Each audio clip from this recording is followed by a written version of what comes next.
말씀은 사무엘상 17장 41절부터 49절을 읽겠습니다.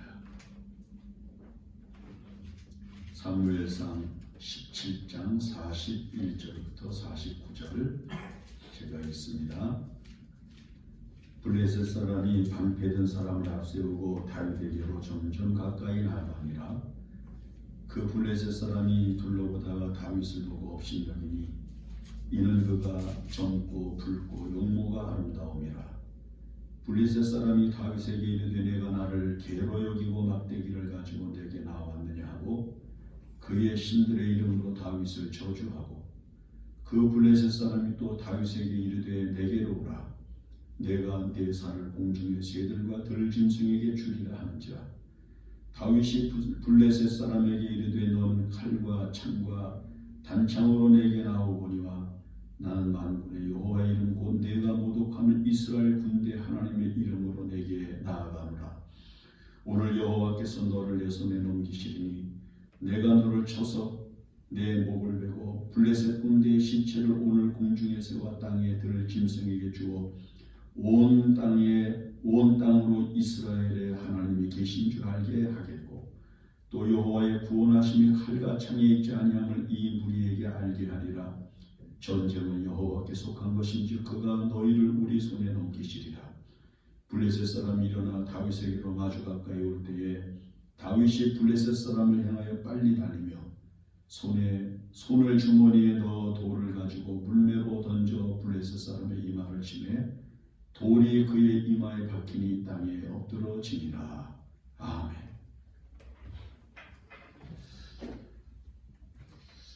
어느 목사님이 기차를 타고 지방을 가게 되었습니다. 목사님이 이제 기차를 타고 지방을 가는데 그 목사님 옆에 젊은이가 앉아 있었습니다. 그런데 목사님이 그 젊은이의 얼굴을 보니까 얼굴에 평안이 없어요. 그리고 어떤 그 당당함도 없고 굉장히 수척해 보이고 그 다음에 깊은 우울감이 있어 보이고 그 다음에 마음에 두려움이 있어 보이는 느낌을 받았습니다. 간단하게 청년과 인사를 나누고 이야기를 하는 중 이 청년이 삶의 깊은 실패와 회의를 가지고 지금 자기 고향으로 내려가고 있다고 하는 사실을 알게 되었습니다. 목사님이 그 청년과 이야기를 하다가 목사님이 주머니에서 만년필을 꺼냈습니다. 그 만년필을 꺼내서 청년에게 보여주면서 청년, 여보게 이 만년필을 요 앞에 요 탁자에 세워볼 수 있겠는가? 그러니까 청년이 만년필을 어떻게 탁자에 세워요? 한번 해봐. 청년이 안 되는 줄 뻔히 알면서 웃으면서 그 목사님의 만년필을 받아가지고 몇 번 탁자 위에 세우는 신용을 하더니 안 되지요 이건. 만년필 밑이 동그란데 어떻게 탁자 위에 섭니까? 목사님이 만년필을 돌려받으면서 난 할 수 있는데 어떻게 해요? 목사님이 만년필을 꽉 쥐고 탁자 위에 딱 세웠습니다. 자 서잖아. 에이, 그렇게 하면 그걸 누가 못해요? 그리고 그건 반칙이죠. 우리가 이 세상을 살 때 여보게 만년필을 어떻게 혼자 탁자 위에 세울 수가 있겠는가? 그러나 사람이 손으로 꽉 잡고 서게 하면 만년필은 서 있을 수 있는 것이네. 마찬가지로 우리가 이 세상을 살 때 내 혼자의 힘으로 아무리 애를 쓰고 노력을 하고 발버둥을 쳐도 혼자는 이 세상에 설 수 없는 존재라는 것을 알아야 되네. 사람이 이 세상에서 설 수 있는 방법은 스스로의 힘으로 서는 것이 아니라 하나님의 손에 붙잡혀 살아가는 것이네. 그러니 그렇게 우울한 얼굴, 자신감을 잃어버린 모습, 그 다음에 패배감에 젖어서 살지 말고 하나님을 의지하고 예수를 믿고 그 하나님의 도우심으로 이 세상을 능히 서서 살아가는 능력 있는 사람이 되도록 해보게나 권고를 했다고 합니다. 우리가 사는 이 세상에는 자기 힘으로 자기 세계를 만들고 이 세상에 스스로 서려는 사람들이 있습니다. 그러나 이 세상을 쉽게 사는 방법을 아는 사람들이 있습니다.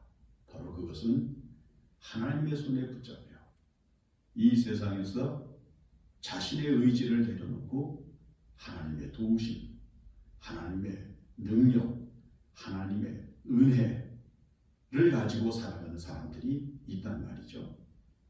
세상을 사는데 어떤 사람들이 평안하게 살고 어떤 사람들이 자신만만하게 살고 어떤 사람들이 은혜롭게 사는가?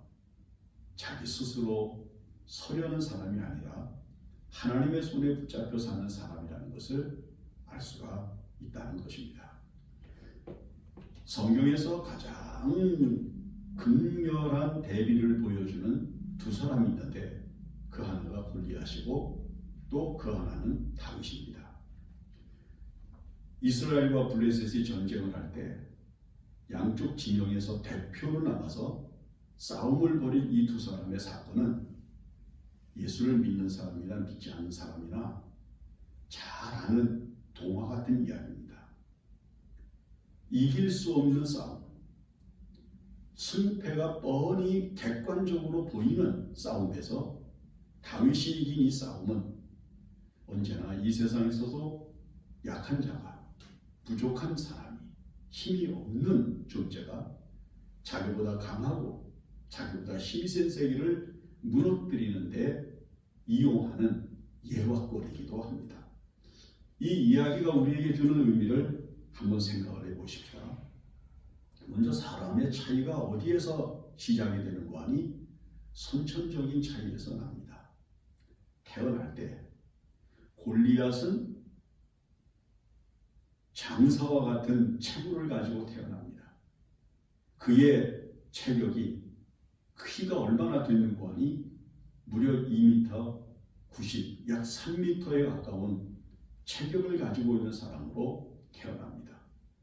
다윗은 보통 사람같이 그저 키가 1m 한 7, 80, 6, 70 그 이상 아니었을 겁니다.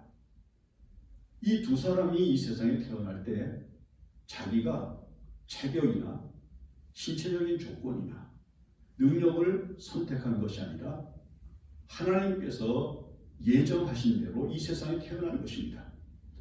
오늘 우리가 살아가는 이 세상에서 사람들의 차이가 어디에서 옵니까? 우선 선천적인 차이에서 다릅니다.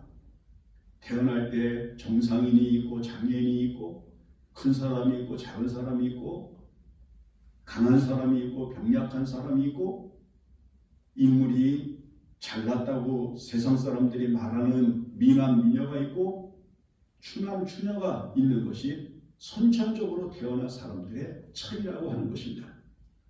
이것은 인간에 의해서 만들어진 것이 아니라 하나님의 섭리에 의해서 이 세상에 타고난 현실입니다. 다윗이 골리앗과 같은 큰 용사로 태어나지 않은 것 하나님의 뜻이죠. 하나님의 섭리란 말입니다. 다윗같이 태어나지 아니하고 그보다 훨씬 강하고 큰 사람으로 태어난 골리앗은 역시 하나님의 뜻에 의하여 그렇게 태어나게 된 것입니다. 골리앗은 태어날 때부터 다른 사람보다 강하고 그리고 크고 그리고 능력 있는 사람으로 태어납니다. 그 다음에 또 한 가지는 후천적 차이가 있는데 후천적 차이라고 하는 건 연륜과 경륜을 통해서 서서히 차이가 나기 시작을 합니다.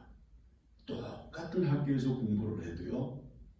등수가 매겨지고 똑같은 회사에 입사를 해도 높이 승진을 빨리 하는 사람이 있고 승진이 안 돼서 하급직에 있는 사람이 있기 마련입니다. 후천적으로 이 세상에서 어떤 사람은 과학자가 되고 어떤 사람은 예술가가 되고 어떤 사람은 문학가가 되고 어떤 사람은 종교인이 됩니다. 이 후천적 차이는 사람이 선택하는 것이고 그리고 그 길에서 자신이 얼마나 많은 숙련과 그리고 얼마나 많은 노력을 기울여서 자기 자신을 만들어가느냐에 따라서 현격한 차이가 나타나게 됩니다. 이 경륜과 연륜의 차이는 자기 자신을 가꾸는 데서도 엄청난 차이를 가져옵니다.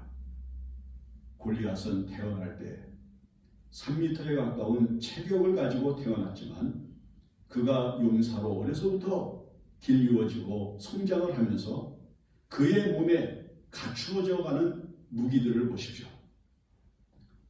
놋 5,000세겔에 해당하는 어린갑을 몸에 걸쳤고 다리에는 놋 견갑을 차고 있었고요. 어깨에는 놋 단창을 메었고 창자로는 배틀째 갖고 그가 들고 있는 창날은 철 600세겔의 중량을 가진 무기로 단장이 됩니다. 그러나 다윗은 어떤 사람입니까? 그는 어려서부터 많은 형제들 속에서 맨 작은 아이로 성장을 해가는 가운데 양치기, 목동으로 성장을 해나갑니다. 만약에 다윗이 이스라엘의 왕으로 하나님에 의하여 선택이 되지 않았다고 하면 다윗은 아마도 훌륭한 시인이며 예술가가 되었을 것입니다. 피비린내나는 전쟁을 하면서 평생을 살지 아니하고 사람들에게 쫓기고 사람들에게 미움을 받고 사람들에게 원수가 되어서 살아가는 이 정치적인 세계에 뛰어들지 아니하고 조용히 농촌에서 양을 치면서 얼마든지 행복하고 즐겁게 살아갈 수 있는 성장 과도를 가지고 있었던 사람이었지만은 하나님에 의해서 그는 이스라엘의 왕으로 선택이 되고 그 후에 그는 이 골리앗과 싸우는 자리에까지 서게 되는 현실을 맞이하게 되는 것입니다. 배경의 차이를 보십시다. 골리앗은 블레셋을 배경으로 가지고 있습니다. 이 골리앗이 속하여 있는 블레셋이라고 하는 이 나라는 지중해 연안을 끼고 있는 아주 호전적이고 그리고 아주 배타성이 강한 민족입니다. 그러나 이스라엘 백성들은 유일신 하나님을 섬기면서 하나님의 율법에 의하여 살아가는 신본주의 신앙을 가지고 있는 사람들이었습니다. 배경이 다릅니다. 골리앗이라고 하는 이름의 뜻이 유랑자라고 하는 뜻인데 이게 정처 없이 정착된 곳이 없이 돌아다니며 산다. 그런 뜻을 가지고 있는 것인데 바로 그것이 이 세상을 하나님 없이 살아가는 사람들이 가지고 있는 특징이라고 하는 것을 이 골리앗을 통해서 우리에게 가르쳐 주는 거죠. 유랑자, 정처가 없는 거예요. 오늘 그저 어디에 가서 먹고 자고 거기에서 생활하다가 또 다른 곳으로 옮겨 다니면서 그렇게 살다가 사라져가는 존재, 그를 지금 하나님께서는 골리앗을 통해서 우리들에게 보여줍니다. 이 상황, 블레셋과 이스라엘이 어쩔 수 없이 마주치게 되는 상황, 이것은 어쩔 수 없이 마주치는 것이 아니라 필연적으로 마주치게 되는 하나님의 백성과 사탄에게 속한 세계가 마주치는 세계를 의미하는 것이고 하나님의 교회와 적그리스도의 세계가 마주치는 세계를 상징적으로 보여주는 사건이라고 하는 데서 그 의미가 크다는 이야기입니다. 골리앗은 유랑자라고 했죠. 이 세상을 유랑하면서 살아가는 존재예요. 다윗은 하나님을 예배하고 하나님께 찬송하고 하나님께 기도하면서 인생을 하나님의 손에 붙잡혀 살아가는 신앙인들의 표본으로 두 사람이 지금 마주하고 있다고 하는 것을 우리가 주목을 해야 됩니다. 그러나 우리의 육체의 눈으로 바라볼 때 골리앗이 훨씬 커 보이죠. 강해 보이죠. 무서워 보이죠. 힘이 있어 보이죠. 두 사람이 싸우면 필연적으로 골리앗이 이길 것이라고 단정 지을 수 있는 객관성을 가지고 있다, 그 말이에요. 골리앗은 무엇을 상징하는 것입니까? 첫째는 무신론주의를 말합니다. 하나님이 없는 사람의 세계, 하나님이 없는 이 세상을 상징적으로 보여주고 있는 거예요. 우리가 읽은 이 본문의 말씀에서도 골리앗은 하나님의 이름을 망명되이 하죠. 그는 하나님의 백성을 폄하하죠. 그에게 있어서 하나님이라고 하는 존재는 없는 존재라, 그런 말이에요.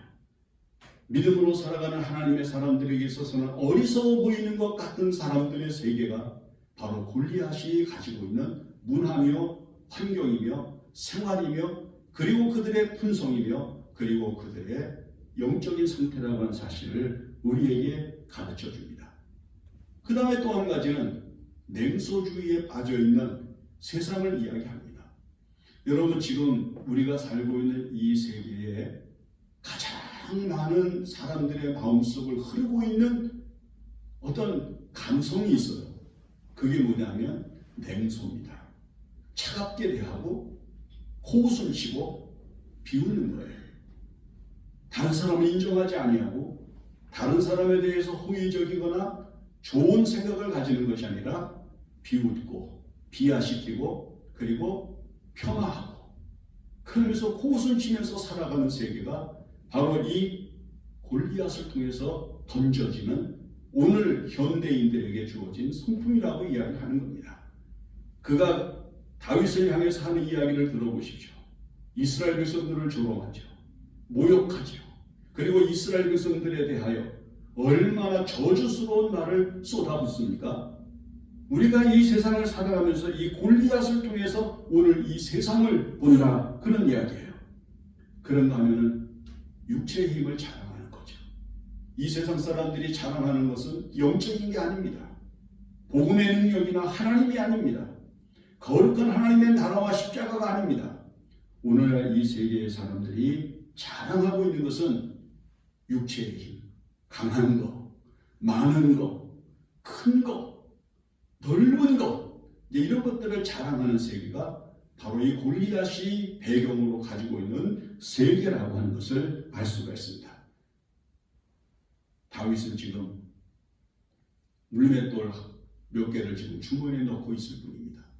그러나 골리앗은 그의 몸에 치장하고 있는 육중한 놋과 그리고 강철로 만들어져 있는 무기 등을 다 규합을 하면 상대가 되지 않을 수밖에 없는 강력한 것들로 자기를 갖추고 있다는 사실을 얼마든지 엿볼 수가 있습니다.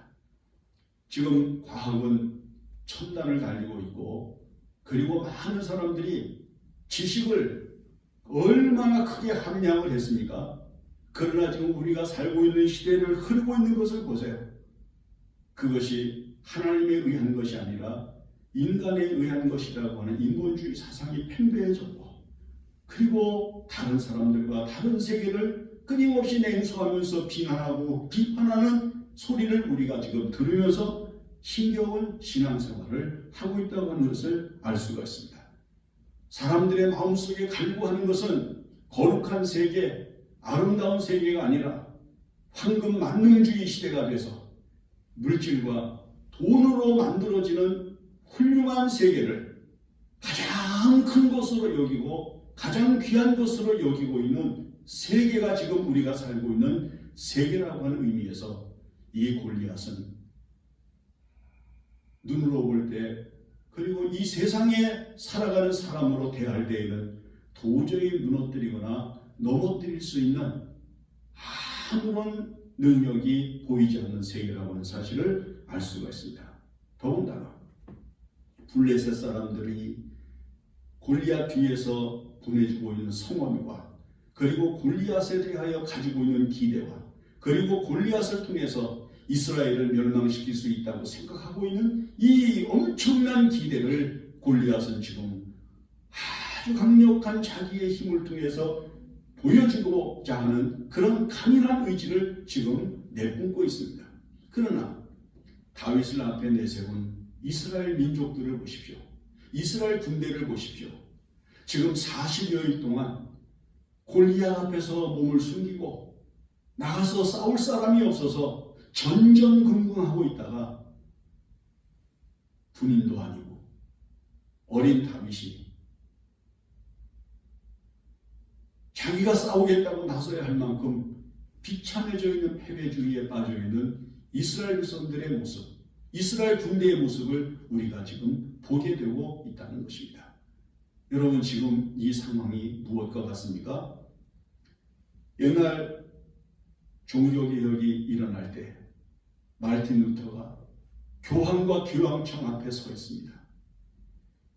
교황의 권세, 교황청의 권위, 그 당시의 정치적인 배경과 그리고 경제적인 모든 권위를 가지고 있었던 이 교황과 교황청의 거대한 권위 앞에 마르틴 루터가 아무것도 소유하거나 가지고 있는 것 없이 서 있는 모습을 한번 비견해 보십시오.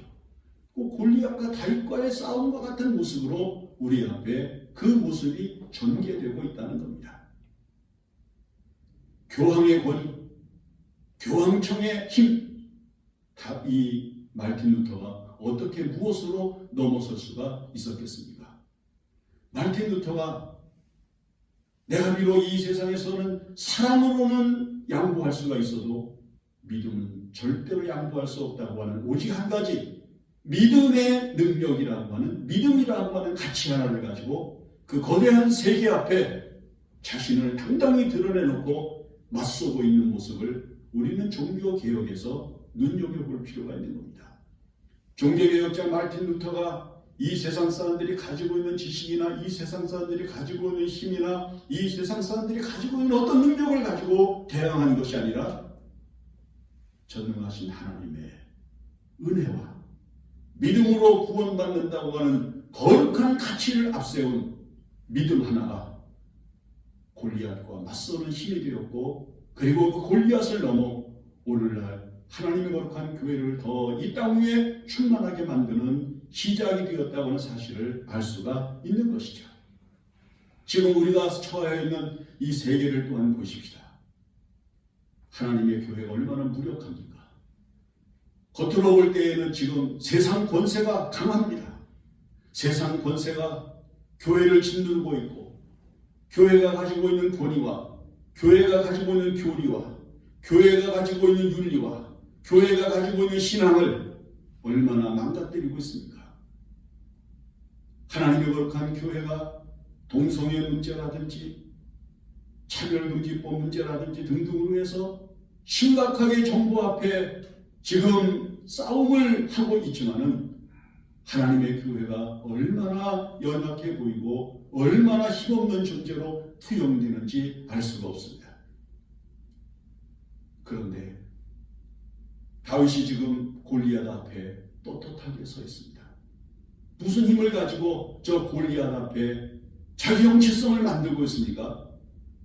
군인과 싸우는 군인이 아니라 어려서부터 용사로 자라났고 현재는 그 누구도 대항할 수 없는 강력한 것들로 갖추어져 있는 골리앗이라고 하는 적장 앞에서 하나님을 의지하는 믿음, 하나님께 대한 믿음, 하나님께서 자기 편이라고 하는 것, 하나님께서 나를 도와주실 것이라고 하는 것, 하나님께서 나의 힘이 되신다고 하는 것, 하나님만이 이 싸움의 승리자가 되게 하신다고 하는 것, 그 믿음 하나를 가지고 당당히 서 있는 모습을 우리가 볼 수 있게 되는 겁니다.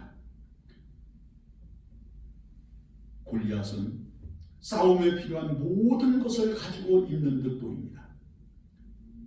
상대방과 싸울 때 무엇을 가지고 어떻게 싸워야 되는지를 잘 알고 있는 군인이며 용사였습니다.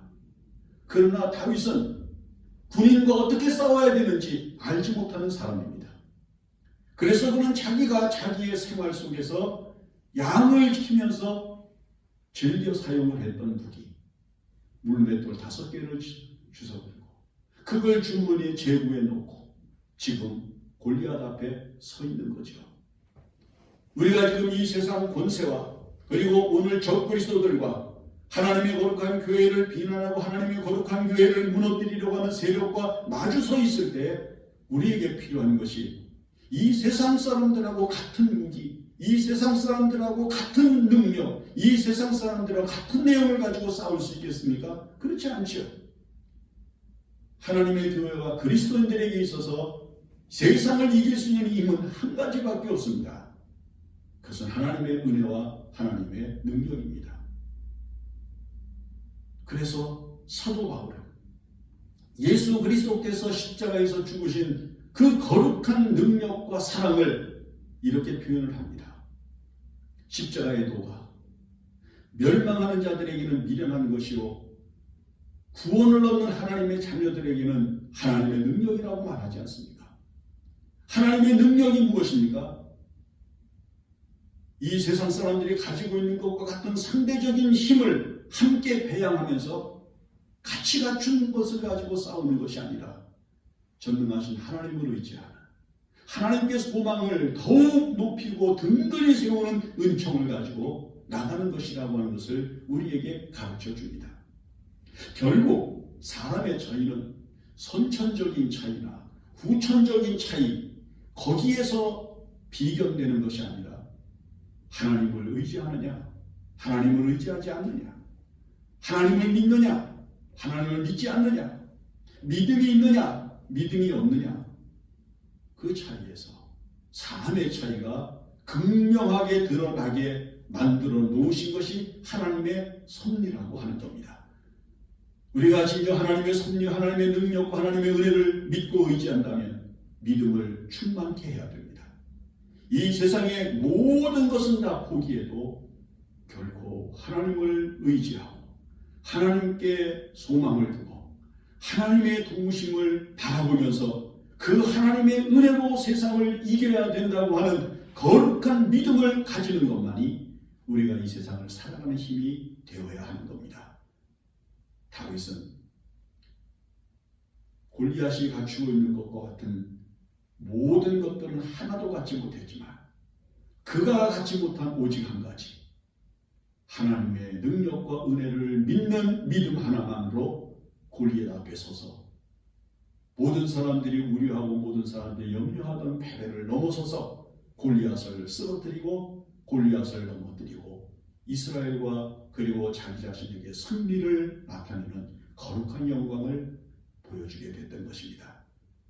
오늘 이 세상이 아무리 우리 앞에 강력하게 골리앗과 같이 버티고 일어선다 할지라도 그리고 그들의 소리가 커지고 그들이 갖추고 있는 모든 힘들이 더욱 강력하게 비추어진다고 할지라도 하나님의 능력과 하나님의 은혜를 의지하고 믿음으로 살아가는 하나님의 백성들과 거룩한 교회를 이길 수는 없다고 하는 사실을 확신하면서 우리 다시 한번 우리 마음속에 하나님의 은혜가 흘러넘치는 거룩한 가치를 갖게 해야만 합니다.